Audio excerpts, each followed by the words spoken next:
para pendengar cerita seram The Haunting Cruise dan PN. Pada malam ini, Brother Fai akan sambung lagi kisah Abang Jamil daripada Rashid Salim.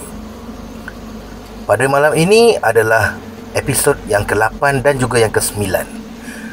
Untuk episod yang ke-8 ini bertajuk Jangan Masuk Campur. Aku dah ready depan komputer nak menulis kisah Abang Jamil. Ia tentang apa yang berlaku di hospital sewaktu kami nak keluarkan dia dari sana.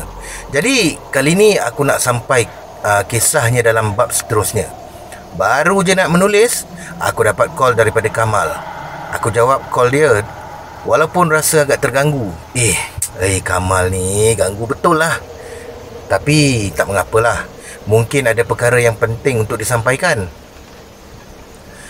Dalam perbualan tu, Kamal menyatakan bahawa dia ada bermimpi pelik.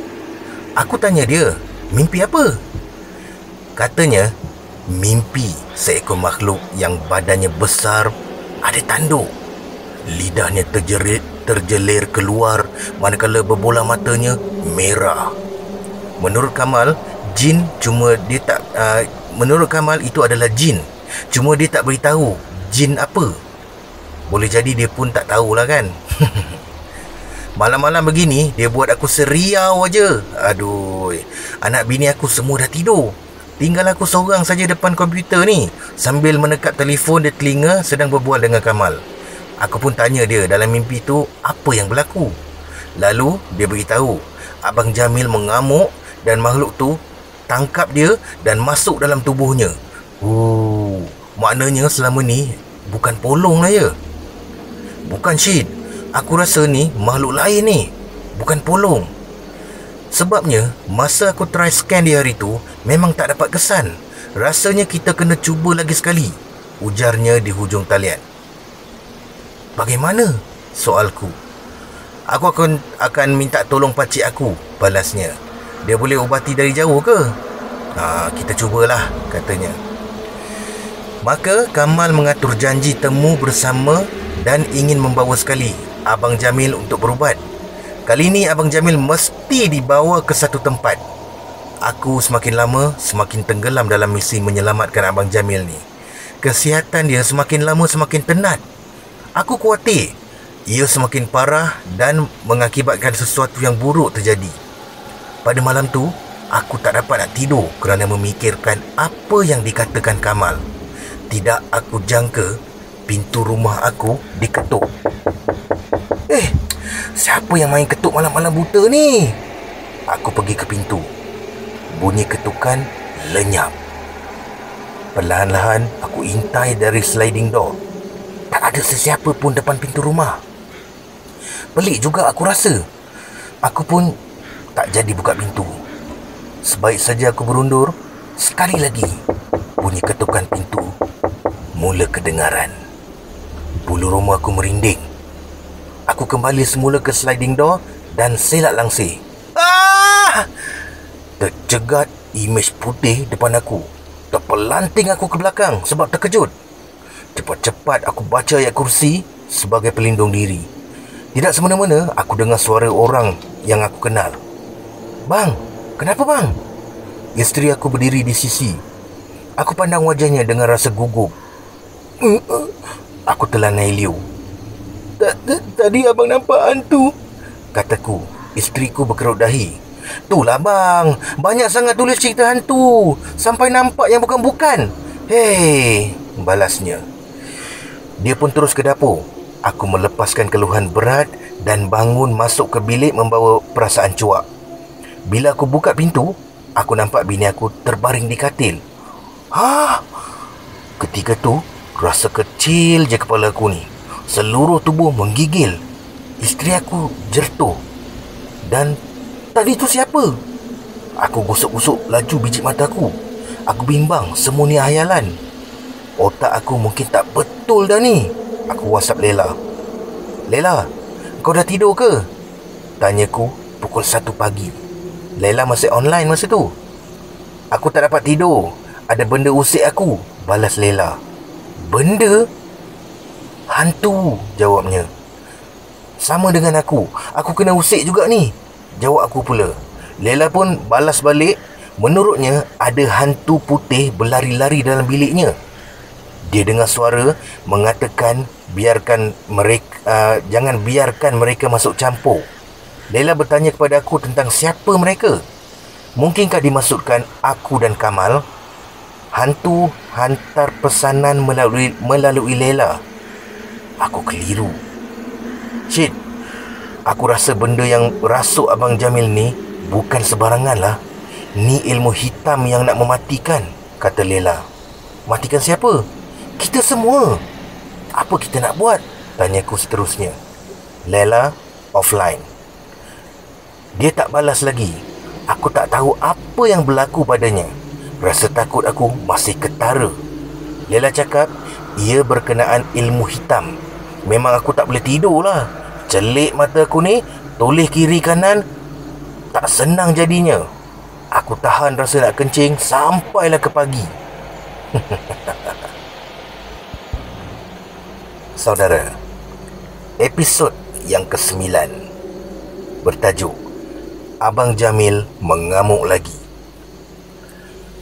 Abang Jamil dirasuk lagi. Kali ni nak bunuh Lela pula. Hampir-hampir Lela nak mati. Biru muka Lela. Aku dengan Kamal bantu leraikan.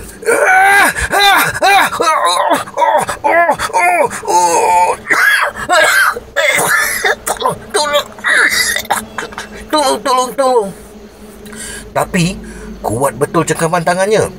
Pak Gad yang petugas pun kelam kabut tolong. Misi-misi jemberut. Doktor pun ikut panik. Terpaksa call unit kecemasan. Semakin teruk ni. Masa kat wad sekretari, dia cekik Lela. Doktor dah tak bagi lepas dah ni. Memang kena tahan wad gila ni. Semakin susah nak rawat dan melawat. Agresif sangat-sangat. Kamal pun blur dengan situasi ini. Parah betul nak bawa keluar. Maaf, keadaan dia tak stabil. Kami tak dapat benarkan dia keluar dari sini. Doktor dah bagi penjelasan. Nampaknya kami semakin sukar untuk keluarkan Abang Jamil ni. Macam mana ni Mal? Dia dah semakin tenat lah. Susah kita nak ubati dia, ujarku kepada Kamal. Paling kesian si Lela. Dia tak tahu apa-apa, tapi kena cekik macam tu je, kata Kamal. Aku hairan ni Mal. Macam mana pakcik kau nak tolong ni? Soalku. Lalu Kamal call pakciknya. Aku diam je lah. Dia bercakap di luar dari bilik doktor. Abang Jamil tak ada saudara mara yang lain. Aku pun tak tahu sangat latar belakang keluarganya. Aku kenal dia pun sebab aku pernah jadi pelanggan Grab car dia. Dia ada cakap yang dia pernah bawa taksi sebelum ni. Aku minta izin keluar selepas doktor selesai memberi penjelasan. Aku pergi berdiri berdekatan Kamal. Aku tengok ramai betul orang gila dalam hospital ni. Bermacam-macam gelagat. Tapi mereka dikawal ketat. Tak lama selepas tu, Kamal datang dekat aku. Pak Long, aku akan datang sini. Jauh tu Mal. Dari Perlis nak ke Terengganu. Kataku. Tak apa. Demi nak menolong, jawab Kamal. Dia berwajah serius. Lela keluar dari tandas. Wajahnya masih lagi panik. Aku tengok dia cuak. Sorry Lela pasal tadi. Tak apa Syed. Aku okey, jawab Lela melepaskan keluhan. Aku rasa dia pun tak jangka benda ni akan berlaku. Salah aku juga sebab setuju bawa Lela. Lagipun Lela mendesak nak ikut. Sekarang ni macam mana Mal? Susah kita nak bawa dia keluar. Tapi hanya ada satu cara saja, ujarnya. Apa dia? Aku dan Lela menyoal serentak. Tunggu Pak Long aku sampai dulu. Kalau itu maksudnya, aku dan Lela tunggu ajalah. Aku pandang Lela. Dia masih lagi dihambat perasaan cuak. Tenang deh, kataku. Aku okey. Don't worry lah Syed. Cuma itulah, nasib baik aku tak mati kena cekik. Kuat betul, ujarnya. Lalu aku tengok leher Lela yang kebiruan. Tapi Syed, masa aku kena cekik tadi, aku dengar suara. Dia beri amaran. Suara? Tapi aku tak dengar apa-apa pun patah perkataannya keluar dari mulut Abang Jamil tadi. Soalku. Suara gaib. turut tutur Lela. Kamal memerhati Lela. Suara gaib? Suara yang selalu aku dengar. Dia kata, jangan masuk campur, beritahu Lela. Masalahnya, kita kan nak bantu Abang Jamil. Dia kerasukan. Kau tak tengok apa yang jadi tadi? Kau kata nak ubat dia, terus dia mengamuk meronta-ronta. Benda tu marah. Lela membulatkan biji matanya. Aku tahu benda tu marah, tapi kalau dibiarkan keadaan akan buruk. Kemungkinan Abang Jamil gila selama-lamanya. Masa ni kita kena ikhtiar. Kau faham tak? Kamal berdebat dengan Lela. Aku berada di tengah-tengah, sudah tak tahu nak cakap apa. Aduh. Sudahlah. Jangan bertengkar, boleh tak? Aku geram. Korang ni. Sekarang ni kita kena bertenang. Kalau korang berdua nak tahu, semalam aku kena ganggu benda yang sama. Dia pun cakap jangan masuk campur. Aku dengar sebagaimana yang Lela dengar. Aku memberitahu hakikat sebenarnya. Jadi, Kamal angkat kening. Jadi benda tu macam nak buru kita, balasku. Kau juga pernah mengalami mimpi makhluk yang aneh tu kan? Aku rasa benda tu lah yang ada dalam diri Abang Jamil. Makhluk yang ganas dan buas, kataku kepada mereka berdua. Cara moden takkan dapat kesan kehadiran tu, Lela mencelah. Itu aku tahu, balas Kamal pula. Sebab tu kita tunggu Pak Long aku datang sini. Kamal melepaskan keluhan berat. Dahlah, jom kita balik. Aku dah penat duk pegang Abang Jamil mengamuk tadi. Badan dia keras macam batu, balasku. Kalau dia orang lambat bertindak, entah apalah nasib kau, Lela. Aku pun memandang Lela. Tentulah aku mati. Kau sukalah kan kalau aku mati? Lela kerling sambil melangkah. Ish, tak adalah. Itu kematian yang tragis. Aku tak naklah menimpa kau dan Kamal. Kita kena elak. Jangan perkara buruk berlaku. Kepada kita, minta dijauhkan semualah. Cuma bahu aku ditarik, aku tak sempat habiskan kata-kata. Kamal pegang bahu aku. Lela pun pandang Kamal. Ada apa cikgu? Soal Lela. Tu macam Abang Jamil tu. Tadi kan dia pengsan. Kenapa dia mundar mandir pula? Aku pun tengok orang berjalan di koridor. Wat sedang gelisah. Jom. Kamal ajak pergi dekat. Sewaktu kami dan berdua pergi, orang tu menoleh. Yalah, muka serupa Abang Jamil lah. Terus kami pergi mendekat. Tapi malangnya, sebaik saja menyedari kami ingin pergi mendapatkannya tu, terus saja dia cepat-cepat lari. Abang Jamil! Panggil aku. Dia tak hiraukan. Kamal pun tahan aku. Aku rasa tu bukan dia tu. Kenapa pula? Tu memang dia lah. Aku pelik juga. Dia kan dah pengsan, kena suntik ubat pelali. Takkan cepat benar dia sedarkan diri. Kamal curiga. Kan? Lela setuju dengan apa yang Kamal katakan. Kita 3 orang yang nampak, tapi misi-misi lain tak nampak. Kau rasa pelik tak? Kamal usap-usap dagu. Jelmaan, kataku. Sahih, itu jelmaan. Apa kata kita bertiga pergi cek mental? Aku takutlah kan kita ni dah kena penyakit halusinasi, mainan otak. Kau dah memang dah disahkan, Lela. Jangan nak babit dengan aku dengan Kamal pula. Ya, aku tahulah aku ni orang sakit. Engkau je yang sehat.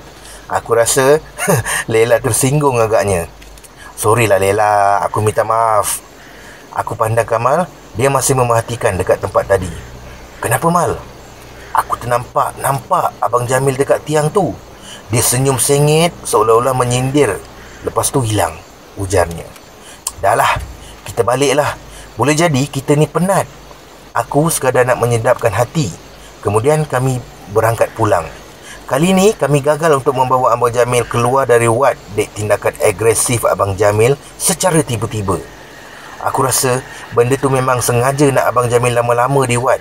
Jadi bolehlah disakiti jiwa raga Abang Jamil sedemikian rupa.